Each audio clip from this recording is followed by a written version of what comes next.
Hello बच्चों, तो चलिए इस प्रश्न को पढ़ते हैं। संलग्न परिपथ में बिंदुओं ए व बी के बीच तुल्य प्रतिरोध ज्ञात कीजिए। विद्युत धारा I का मान तथा विद्युत शक्ति क्षय भी ज्ञात कीजिए। तो यहाँ पे देखो, हमें पहले तुल्य प्रतिरोध ज्ञात करना है, उसके बाद विद्युत धारा I का मान भी ज्ञात करना है और विद्युत शक्ति क्षय भी ज्ञात करना है। तो प्रश्न में आगे बढ़ने से पहले इस प्रश्न से संबंधित जो मुख्य अवधारणा है उसकी हम चर्चा कर लेते हैं। तो देखो, हम जानते हैं कि मान लो इस प्रकार से, देखो, व्हीट स्टोन सेतु संतुलित होने पर व्हीट स्टोन व्हीट स्टोन सेतु संतुलित होने की स्थिति में संतुलित होने की स्थिति में देखो क्या होता है। मान लो इस प्रकार का हमारे पास व्हीट स्टोन सेतु है एक, ठीक है। तो इस तरीके से मान लो एक व्हीट स्टोन सेतु है, इस प्रकार का होता है। ये व्हीट स्टोन सेतु की व्यवस्था ये होती है। यहां पर मान लो एक V वोल्ट का सेल लगा है, सही है। ये मान लो R1 है प्रतिरोध, ये R2 प्रतिरोध है, ये R3 प्रतिरोध है और ये R4 प्रतिरोध है और बीच में R5 प्रतिरोध है। तो अगर ये संतुलित होता है, ठीक है, तो संतुलित होने का मतलब क्या है कि R1 बट्टा R2 का जो मान आएगा वो किसके बराबर आएगा? R3 बट्टा में R4 के। अगर ये स्थिति आ रही है तो इस स्थिति में क्या होगा कि R5 में से, या फिर शाखा लिख लेते हैं, ठीक है, तो इसको ए बी बोल दिया अगर हमने, तो ए बी शाखा में से कोई धारा प्रवाहित नहीं होगी। ए बी शाखा में से कोई धारा प्रवाहित नहीं होगी, कोई धारा प्रवाहित नहीं होती है, ठीक है। ये हो गई हमारी व्हीट स्टोन संतुलित होने की स्थिति। मतलब पहले हम देखेंगे कि ये जो प्रतिरोधों के अनुपात हैं इस प्रकार बराबर आ रहे हैं या नहीं आ रहे। अगर बराबर आ रहे होंगे तब जाके हम बोलेंगे कि व्हीट स्टोन जो है वो संतुलित है, मतलब सेतु संतुलित हमारा। और ए बी ये जो शाखा है इसमें कोई भी धारा नहीं जा रही है, ठीक है। तो अब प्रश्न के मुख्य हल पे आ जाते हैं।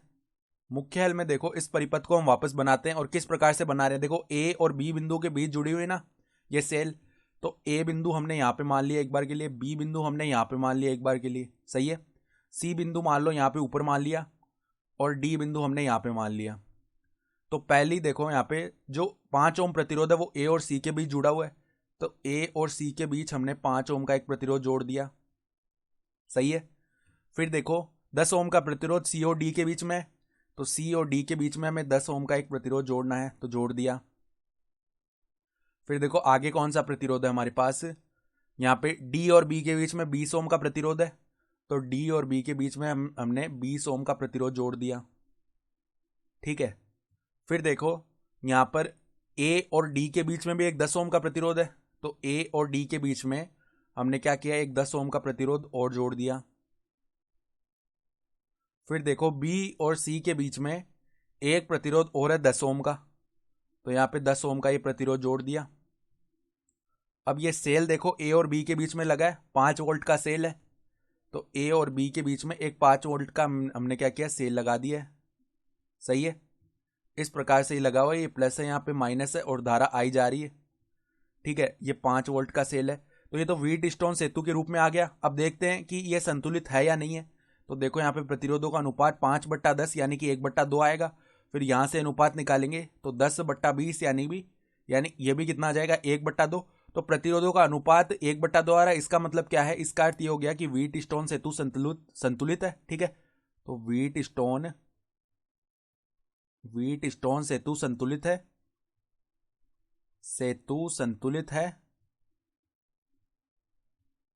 इसका अर्थ क्या हो गया, सीडी में से कोई धारा नहीं जाएगी, सीडी में से धारा प्रवाहित नहीं होगी, धारा प्रवाहित नहीं होगी। तो अगर सीडी में से धारा प्रवाहित नहीं हो रही है तो इसको हम अलग ही निकाल सकते हैं। मतलब अब देखो यहां से सीडी को गायब कर देंगे, इसका मतलब यही हो गया।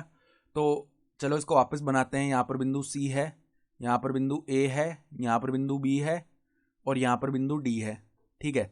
तो ये देखो इस प्रकार के प्रतिरोध आ रहे होंगे। अब पुनः बना रहे हम, तो सी और डी के बीच में तो धारा जा ही नहीं रही है ना सी डी शाखा में, तो यहाँ पे जो प्रतिरोध है इसको निकाल के हमने अलग रख दिया।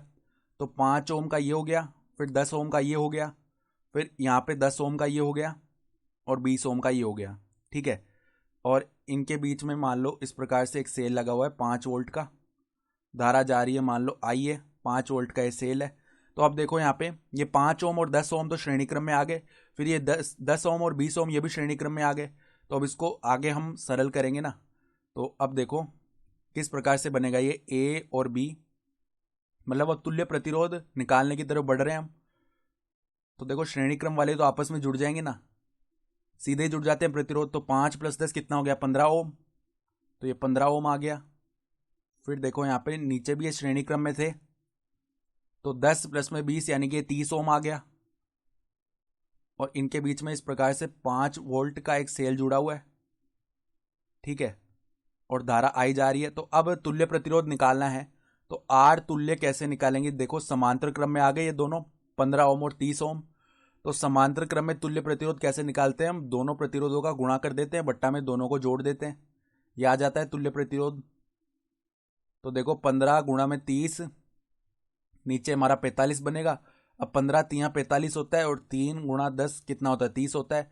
तो तुल्य जो प्रतिरोध है ना वो हमारा कितना आ जाएगा 10 ओम आ जाएगा। तो 10 ओम हमारा तुल्य प्रतिरोध हो गया। अब ओम के नियम से हम क्या जानते हैं, V = IR होता है। तो विभव 5 यानी कि I धारा गुणा में तुल्य प्रतिरोध 10 आ गया है।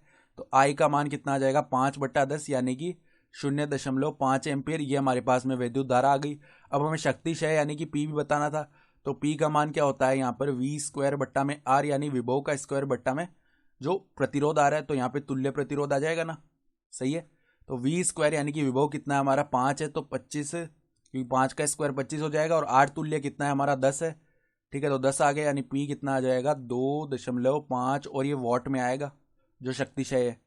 तो हमें क्या क्या पूछा था, तुल्य प्रतिरोध पूछा था, वो तो आ गया 10 ओम। फिर विद्युत धारा पूछी थी, वो आ गई 0.5 एम्पियर, और जो शक्ति क्षय है वो आ गया P = 2.5 वोल्ट। तो आशा करता हूँ कि आपको ये प्रश्न समझ में आया होगा। धन्यवाद।